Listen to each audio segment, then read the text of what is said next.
Em poucas palavras. Um olhar sobre o mundo, a vida e a sociedade, à luz da Palavra de Deus, com Augustus Nicodemos. Olá, estamos começando mais uma edição do nosso programa Em Poucas Palavras. É um prazer poder contar com a sua audiência, a sua participação, que tem sido bastante animadora. A gente tem ficado bastante feliz com a repercussão dos programas em todo o Brasil e também aqui por meio desta emissora. Comigo, o pastor Augustus. Como vai, pastor? Tudo bem, Natsan? Querido ouvinte, mais uma vez chegamos até você em oração e na expectativa de que o programa seja uma bênção na sua vida. Bem, numa entrevista concedida a um programa de talk show, a presidente Dilma Rousseff não soube responder de forma coerente e lógica, pelo menos a uma visão um pouco mais crítica, certamente, né? E talvez você mesmo já tenha visto isso, sobre o que vem ser a Bíblia. E ela demonstrou um conhecimento extremamente superficial e desorganizado sobre este livro, evidenciado pela resposta que deu ao entrevistador. Mas e você? Sabe o que é a Bíblia? Ela é apenas um livro de metáforas, como disse no fim das contas a chefe maior do Estado brasileiro? Esse é o tema do programa de hoje. Para o nosso ouvinte entender bem, pastor, eu vou ler aqui a transliteração da resposta dada pela presidente sobre a Bíblia.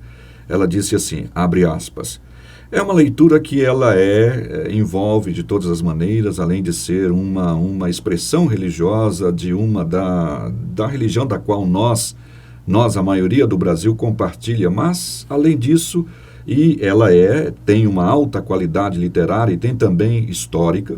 Então, é uma leitura, quero lhe dizer o seguinte, para mim foi muito importante, principalmente porque ela trabalha com metáforas. E é muito difícil, aí a metáfora, que é a imagem, né? Que é isso, que é a metáfora, nada mais do que você transformar a imagem em alguma coisa. Não tem jeito de você entender e compreender melhor do que a imagem, fecha aspas. Vamos ajudar a presidente do Brasil a conhecer, a entender o que é a Bíblia, ou ela está correta no conceito de Deus sobre a Bíblia aí, pastor? Ela tá em parte correta, em parte está equivocada. Natsan, só para ser justo, né, o fato dela ser a presidente do Brasil não quer dizer que ela tem que saber de tudo, né? Exato. Mas a questão é que onde a gente diz, olha, quando eu não sei, eu digo, bom, eu estou por fora desse assunto. Prefiro não dizer, isso é verdade, né? Ela provavelmente, como muita gente no Brasil, ela cresceu ouvindo falar da Bíblia, se teve alguma formação religiosa, deve ter sido bastante superficial, como também não é boa parte dos brasileiros, deve ter ouvido trechos da Bíblia recitados. Eu duvido muito que ela tenha lido a Bíblia, pelo menos boa parte dela, não é? Uhum. Alguma vez na sua vida, e ela também não teria a obrigação de fazer isso. Mas a resposta dela revela, de fato, um desconhecimento a respeito da Bíblia. A Bíblia, de fato, é um livro religioso, ele é a expressão da fé cristã, que é a fé da maioria dos brasileiros. A Bíblia contém metáforas, isso aí ela não está equivocada, mas ela não é toda uma metáfora, não é? Ela não é um livro composto exclusivamente de histórias, de histórias inventadas, né? De parábolas, de comparações, de símiles. A Bíblia é um livro que pretende ser o registro dos atos salvadores de Deus na história. A Bíblia tem um enredo, tem uma narrativa que foca nessa ação de Deus, um Deus que se revelou há muito tempo atrás pela criação de todas as coisas. Em seguida chamou um nômade, o nome dele era Abrão, lhe fez promessas de que dele viria um povo e desse povo viria o Salvador do mundo. E depois a Bíblia registra a história que cercou a formação desse povo e a sua constituição como nação. A entrega da lei, a formalização do pacto entre Deus e esse povo. Sim. E aí tudo isso entremeado pela narrativa de ações sobrenaturais de Deus, como, por exemplo, as 10 pragas do Egito, a abertura do Mar Vermelho, a conquista da Terra Prometida com eventos do tipo a queda das muralhas de Jericó. Então, dizer isso antes do registro da vinda de Cristo, não é? E a vinda de Cristo, ela também é registrada e sob a forma de narrativa. Os evangelhos, que são os livros do Novo Testamento que fazem isso, eles se propõem a ser não exatamente uma biografia, mas uma narrativa selecionada dos fatos, né? E eu repito, fatos acontecidos com Jesus Cristo, boa parte deles consistindo de ações miraculosas e também, é claro, narrando ou registrando o ensinamento de Jesus. E Jesus frequentemente ensinava por parábola. Quem não lembra, quem nunca ouviu falar da parábola do bom pastor, né, que deixa 99 ovelhas no aprisco que vai buscar a que se perdeu, a parábola do bom samaritano, a parábola do filho pródigo. Então, de fato, embora a parábola não seja metáfora, mas é uma linguagem figurada, não é? Que pretende ensinar alguma verdade. Então, você apreciar a Bíblia, você se referir à Bíblia, ou descrever a Bíblia exclusivamente como sendo um livro de metáforas, é ignorar o seu caráter histórico, né? E ignorar os relatos que são feitos e que chamam a atenção dos leitores para a sua historicidade. Na verdade, se você tirar o caráter histórico da Bíblia, a sua mensagem fica sem fundamento. E, num certo sentido, Nadson, é isso que faz o cristianismo diferente das demais religiões. Enquanto que as outras religiões, mesmo tendo uma história, não necessitam necessariamente de fatos históricos como sendo a base do edifício da sua teologia, o cristianismo é edificado sobre fatos históricos. Deus criou o mundo, Deus chamou Abraão, Deus fez uma aliança com Abraão, Deus entregou a lei, Deus encarnou na pessoa de Jesus Cristo, Deus fez milagres e prodígios na pessoa de Jesus Cristo, Deus Filho morre na pessoa de Jesus Cristo na cruz, ressuscita literalmente, verazmente, historicamente de entre os mortos, subiu aos céus. Tudo isso é a base do cristianismo, né? Então, nós não podemos reduzir toda a história da Bíblia, ou tudo que ela cobre, simplesmente à categoria de metáforas, né? É verdade que ela mencionou lá, num certo momento, alguma coisa sobre história, né? Isso.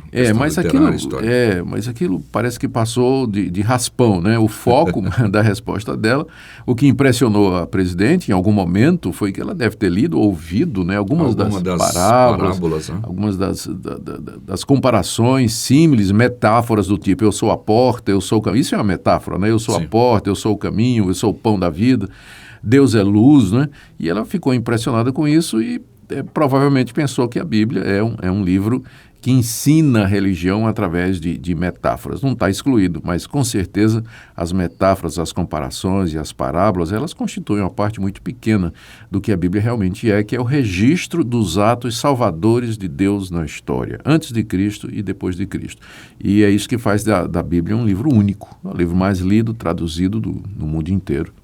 Mas a gente pode tecer uma crítica com relação à presidente nesse caso, mesmo porque ela deve ter muito pouco contato, ou quase nenhum com a Bíblia, nesse sentido como nós devemos ter. Agora, o pior é quando se constata que não poucos crentes também não sabem sequer responder de forma satisfatória a essa pergunta: o que é a Bíblia? De fato, você percebe um analfabetismo bíblico rampante, né, crescente no meio evangélico hoje. Eu acho que isso, em parte, Nadson, se deve ao fato de que boa parte da igreja evangélica brasileira, ela segue um sistema em que o estudo bíblico, o estudo da Bíblia, vem sendo gradativamente deixado de lado. Antigamente, quando as igrejas se reuniam, elas seguiam mais ou menos essa sequência. Elas tinham um culto, uma devocional, tinham escola bíblica dominical, onde se estudava em classes, grupos menores, a Bíblia, ou assuntos relacionados com a Bíblia, e à noite tinha outro culto, onde também a Bíblia era pregada e ensinada. E durante a semana tinha os famosos cultos de doutrina, né, durante a semana, onde as pessoas iam à igreja para estudar a Bíblia, pesquisar a Escritura, ouvir uma lição, explicação a respeito da Bíblia. Então, houve um tempo em que o evangelicalismo brasileiro valorizava o estudo da Escritura. O que aconteceu? Com a chegada do movimento neopentecostal, a partir aí do final da década de 90, 80, e especialmente a década de 90, as igrejas passaram a ser menos dedicadas ao estudo bíblico e transformaram os seus encontros em shows, né? Em apresentações, em louvorzão. Hoje em dia, você vai para uma igreja, muitas igrejas oferecem o seguinte no domingo: você chega, tem muito cântico, né? O pessoal canta 1 hora, né? 45 minutos, e depois 1 ou 2 testemunhos e vem o pastor e faz uma pregação que, na verdade, ela está ligada à teologia da prosperidade, à batalha espiritual, E aí usa as metáforas, né, o tempo todo. E vai usar as metáforas o tempo todo, ou então está contando experiência pessoal, tentando entreter os seus ouvintes, enfim. E aí termina, todo mundo vai para casa e acabou. E durante a semana ninguém, quando se reúne, é para outras coisas. Então, não se estuda mais a Bíblia. Hoje em dia, infelizmente, o estudo sério da Escritura, procurar entender o seu significado, está cada vez mais ausente, eu entendo, por conta dessa mudança de foco trazido pelas igrejas que focam em libertação, culto de prosperidade, quebra de maldição, reuniões de louvor o tempo todo. Não sou contra louvor, mas não pode substituir a palavra de Deus e assim por diante. Inclusive, levantando essa questão, me lembro de uma vez conversando com alguns amigos, uma dessas pessoas disse assim: olha, na nossa igreja tivemos um culto maravilhoso, o louvor foi umas 2 horas, tivemos muito louvor. Pois é. Não teve, ela ainda disse assim, não teve pregação, mas foi uma bênção. E foi. Pois é. Como pode? Né? Como pode. Poderíamos até dizer o seguinte: se as músicas evangélicas de hoje, elas tivessem conteúdo doutrinário, conteúdo sólido. Pensa, por exemplo, uma música como Castelo Forte, né? De Martinho Lutero. É uma música boa e ela tem conteúdo. Ela fala de Deus, fala da ação de Deus na história, fala da proteção que ele oferece aos seus, da obra redentora de Cristo Jesus. Mas se pelo menos os louvores modernos eles fossem sólidos, tivesse consistência, tivesse uma letra bíblica que provocasse reflexão e tudo mais, eu até diria tudo bem, né? Pelo menos a Bíblia foi ensinada. Mas hoje em dia, a música gospel, o mercado da música gospel, é voltado para a declaração de prosperidade, afirmações do tipo: Deus vai te libertar, Deus vai te abençoar, só falando a respeito da vitória pessoal, de conquista pessoal. É muito difícil, não tem muita consistência nem alimento, né? Então, um culto de 2 horas de música gospel, eu duvido que alguém tenha de fato aprendido muita coisa a respeito de Deus, de Cristo e da sua revelação em eventos como esse. E a gente vai para um culto e vê a Bíblia sendo exposta, a alimentação é completamente diferente, né? A gente sai dali, às vezes até meio chateado, porque aquela palavra incomodou o nosso coração. Sem dúvida, né? O que de fato edifica a igreja, transforma as pessoas, consola, edifica, exorta, orienta, esclarece, ilumina, confronta, é a palavra de Deus. Ok, então ficamos por aqui, né, em poucas palavras, e que você possa conhecer a palavra de Deus, a Bíblia como palavra de Deus, a história da redenção. Vamos ouvir uma música, daqui a pouquinho a gente volta. Que as palavras dos meus lábios e o meditar do agradem a Ti, agradem a Ti.